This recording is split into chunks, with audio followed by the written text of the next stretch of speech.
No matter who you are, no matter where you are in life, you can take the lid off of your job. And if you're wondering if you still have the lid on in your life, here are some clues that's going to let you know that the lid is still on. If you're not excited about waking up in the morning, if you're sitting around bored out of your mind, if you got time to do everything anybody asks you to do, you probably got the lid on. If when you tell your dreams to all your friends, it makes sense to them, you got your lid on, man. Your dreams should not make sense to everybody. You got to say something that make people go, how you going to do that? That's when you got the lid off. And if I were you, I'd do that. I'd take the lid off. Makes sense to me, don't it? I mean, look, in show business, that's all the time. You could come to work one day and they just say the show is canceled. What can you do? So what I've done is I've produced so much content. I got radio, I write books, I write movies, I do TV shows, I host TV shows. I got a game show, I do a Facebook watch show. I do so many. So when they come and they cancel something, I don't really give a damn. Because I got 8 more jobs. You know what I mean? I've just managed to stack. And then I'm always prepared. I prepare for what's coming. Here's the deal. Change is inevitable. So here's what's going to happen. No matter what's going on in your life, it's not permanent. Everything is going to change. So there's 2 things you can do with change. You can react to it or you can participate in it. It's going to change anyway. So if you keep waiting around, you're going to have to react to the change. And now you're behind. But if you participate in the change, if you know the job you have is not going to last forever. I'm just telling you. COVID proved that already. Where you go to work at every day, that's going to change. COVID proved that already. Your best laid plans has changed.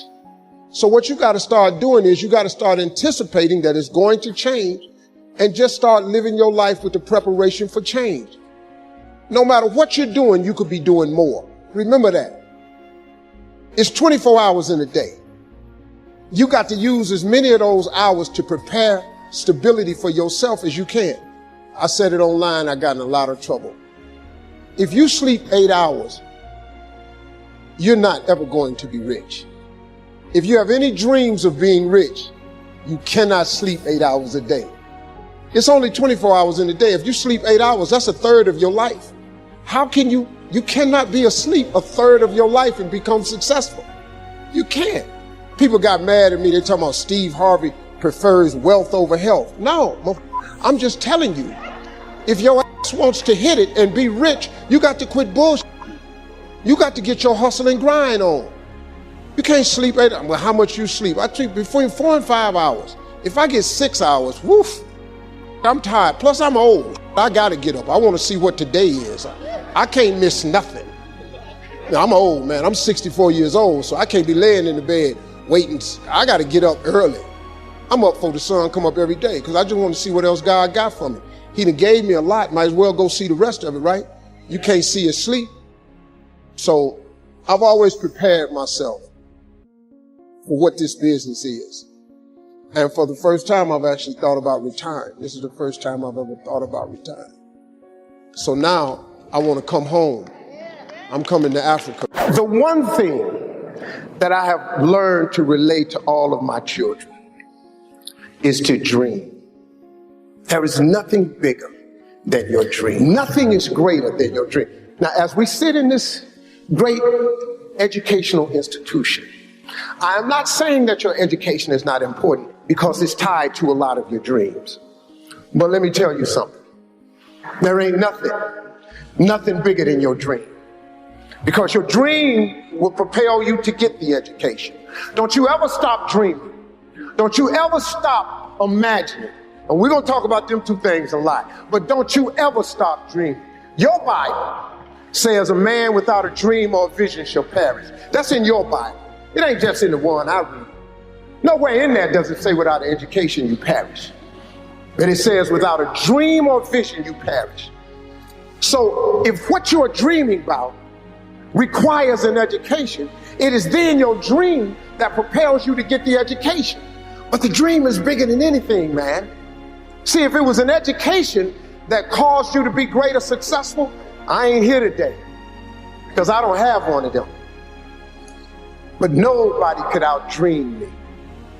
Your dream is everything, man. It's the biggest part of your life. Look, man, it is that thing that God puts in you that don't let you sleep sometimes. It's your dream. It's that thing, that part of you, man, that wakes you up and stirs the very pit of your soul. I've always taught my children to dream. The secret, though, the secret to real success is if you tie your gift to the dream. Whatever position you find yourself in today, we put ourselves there by a series of thoughts and actions. Thoughts turn into things. That's very important to know. So let's look at both sides of it. For people who think negative thoughts, it turns into negative things. And the direct opposite is true for those who think positive thoughts. It turns into positive things. That's the deal. It's as simple as that, folks. Thoughts become things. So the one glaring question for all of us always is, on a daily basis, what are you thinking? What are your thoughts? What are you thinking? What are your thoughts? Because this is a fact of life. This is biblical. This is spiritual. This is written. This is philosophical. This is the law of the universe. This is just the way it is. Now, and here the cold part, folks. It don't matter if you believe me or not. It does not matter if you have never been explained this or not. And it does not matter if you think it works in your life or not. It don't matter. Listen to me. It is the way it is. It's just whatever. It's the law of the universe. You call whatever you want to call. However you got to dress this thing up, because this all it is. So when I say that you are where we are today because we thought ourselves here, oh, you best to believe that's true. You thought yourself here. No one else. See, let me explain something. I got people around me who so badly want to take credit for it. Every man in this room, you blew your 20s. You spend all your 30s trying to make up for your 20s. Yeah, that's the truth. Dog, every dude in this room blew their 20s and at 30 trying to fix what they should have did in their 20s. Yeah. And so forth and so on. You turn 40, you're trying to recover from the mistakes you made when you're 30. Now at 40, man, it's time for you to start. Really, at 30, you need to start buckling it on down. And just realize, man, everybody make mistakes. And if the mistakes you're going through are going to help you become the person you need to be later on. Steve Harvey. All them mistakes, dog, they cool to make. Yeah. I needed to mess up every marriage. I needed to get arrested like I did. Yeah. I needed to get shot. I needed all this, dog. I needed to be homeless. Yeah. I needed all them things to happen to turn me into who I am today. So when you're young and you make mistakes, don't let them eat you up. Because everybody that done made it, done made them. Yeah. You got to fail in order to win. Hey, look, man, to understand how to hit the game-winning shot, you got to miss the game-winning shot. First of all, you're talking about stuff that I can relate to like so many others can relate to. I mean, everybody got the same story. We just got different details. But like I always say, life is 10% what happens to you, is 90% what you do about it. See, we're going to dive into a chapter from my new book, and it's chapter 1, section 1. This is very clear for people. So the first step is getting completely and brutally honest enough to say, I am tired of myself. When you say I'm sick and tired of being sick and tired, that's the facilitator of change. That's when you're ready to say these words, no more excuses. No more excuses. I went to Kent State, I dropped out. I didn't drop out, I flunked out. Now that threw my life into a spiral, but because I didn't have a college degree, I could not let that stop me. And like you're doing, where you're saying, all my friends at this age are settling in your careers, you don't even know if they're happy or not. Stop comparing yourself to others. So the first thing you do is stop focusing on other people. Instead, focus on being the best version of you that you can. Then you'll recognize that you deserve to sit at the big table with everybody else after you become the best that you can be. Now, once you've accepted that you have as much right to success and much right to succeed as anybody else, the next step is learning how to talk the talk. You have to get fluid in the language of success so you speak it with ease. Surround yourself with people who've accomplished their dreams and immerse yourself in the culture of achievement. You know, you got to be tough because the road to success is always under construction. It's never a clear path to success. The people who become successful are the people who have a relentless attitude. And you just got to hang in there through the bad breaks, because the bad breaks is coming, but they usually come right before the big break is about to happen. You get a series of bad breaks and it stumbles up a lot of people.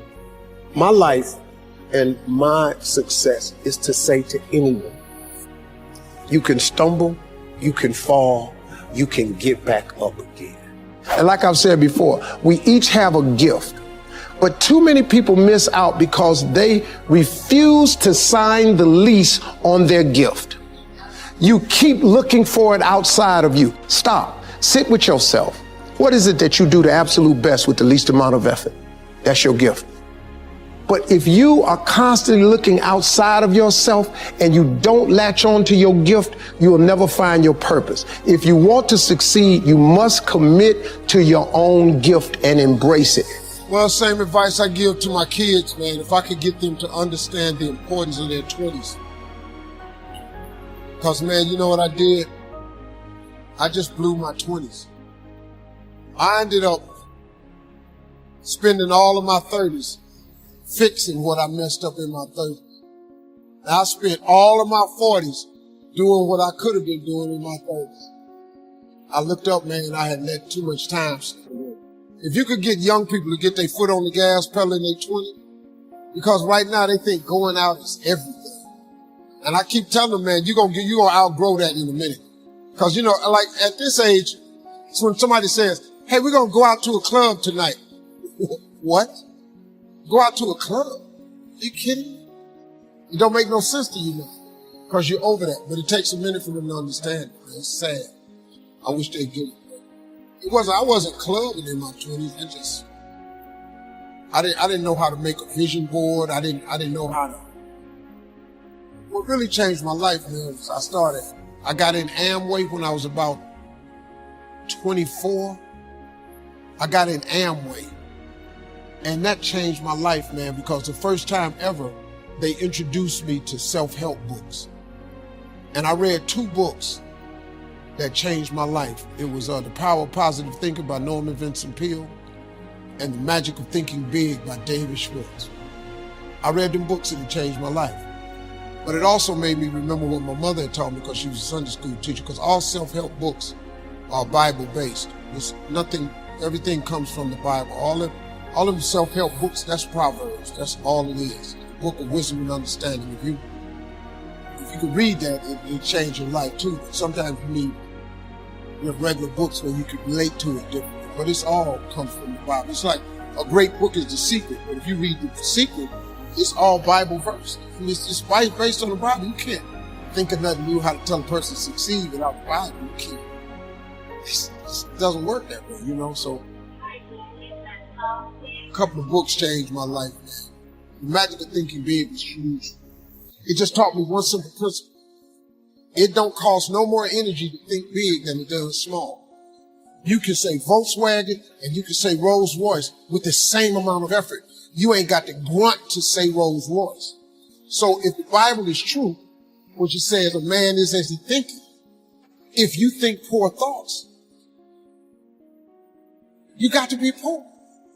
The moment you change that thought into wealth or riches, you start the process to becoming wealthy or rich. It's not a math trick. It's really how it works. People complicate it. You got to do this and you got to do that. But the Bible's pretty plain. They ain't got no loopholes in it. Really don't. It's just real simple. It say what it say. All you got to do is believe it's talking to you. That's what it is. Most people don't think that God is talking to them. that I come to give you life and give you life more abundantly. You don't think he talking to you? He'll give you life more abundantly. He do. He really will. You ain't got to be rich to have an abundant life. Sometimes you just need to be healthy, happy. You know, you could be really happy, man, making $70,000 a year. You really, really can. You don't need a few million. I did, but you didn't need a few. It helped me a little bit. But to be honest, it didn't make me happy. It really didn't. Until you need God. I ain't just ministers. Just tell you for good, just what I need. You go to church and hear you. Come on, Father. Pastor off and say, oh, if you don't believe me, you ain't got to. But I can take a sentence or a thought and make it common. Now, one dude told me once, said, yeah, well, I hear you said it was hard, but you ain't funny to me. I ain't got to be funny to you. You've never bought a ticket to see me. No, I haven't. I still made it. It doesn't matter what nobody else thinks. What they got to do? I don't think you're funny. Listen, let me tell you something. If you can think of something to get $10 for, I bet all of you have something that God has gifted you with that you could convince somebody to give you $10 for. I'm going to show you how to become a millionaire. All you need is to have one thing that you can get $10 for. I don't care if it's cutting hair, cutting grass, painting, babysitting, typing papers, walking dogs. I don't care what it is. Just get somebody to give you $10. All I want you to do is do it and get $10. After you get the $10, I want you to do it 10 more times. That's all. You have $100. When you get that $100, whatever you did to get the $100, I want you to do it 10 more times. You're going to have $1,000. Now, get a little tricky now. Whatever you did to make the $1,000, listen to me close. What I want you to do is do it 10 more times. That's what I want you to do. Don't change shit. Just do it 10 more times. You'll now have $10,000. Now, there's where you got to start using your feet. After you make $10,000 with this $10 idea, all I want you to do is do it 10 more times. Just 10, whatever you did to make the 10,000, do it 10 more times. You're going to have $100,000. Here's the trick of tricks. Once you make $100,000, you're going to have to hire a few people. All I want you to do after you make the $100,000, same thing you did to make the $100,000, I just want you to do 10 more times. Congratulations. You are a millionaire. That's how it's done. These jokes I'm telling right now, these $25 jokes. My first gig paid me $25. These the same jokes. This just English. I ain't learned how to do this in Spanish or none of this. I just kept telling these jokes in English. 10 more times, 10 more times, 10 more. Till they started paying me $25,000 a night. Then they started paying me $100,000 a night, $150,000, $250,000 a night. I made $500,000 telling jokes in one night. They're the same jokes. I just kept telling them over and over and over and over and over. $25 jokes repeated on a 10-time multiple. You could be a millionaire babysitting. You could be a millionaire doing eyebrows. You could be a millionaire cutting grass. You could be a millionaire as a barber, painting houses. You already have the gift. God has already given you the gift. He gave it to you at birth. You was born with it. God ain't never created a soul he didn't give a birth to. That he didn't give a gift to at birth. You sitting up in here, if you're poor today, it's because you tripping. You just tripping. You done talked yourself out your God-given gift. You done got some funk job somewhere and tried to act like you was happy with it. Now they done furloughed you, now you disappointed. You ought to be jumping for joy. Walk your up the hall, go take your gift God gave you and turn yourself into a millionaire.